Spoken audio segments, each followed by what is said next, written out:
The bill has been introduced in Congress, but it faces opposition from both Republicans and Democrats.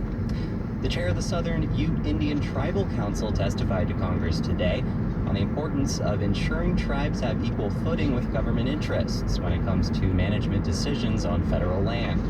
When it came time for lawmakers on the House Natural Resources Committee to question Melvin Baker, many Republicans focused on fossil fuel extraction on tribal lands. We are very advanced in oil and gas, but of course we do cater to Mother Nature, the land, all that, and we have to do things respectfully. Some of our rules and regulations surpass even federal governments.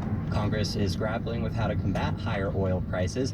Prices are expected to rise even more after the Biden administration banned Russian energy imports. A small airplane crashed on the median of E-470, just south of Centennial between Peoria Street and Jamaica Road. According to South Metro Fire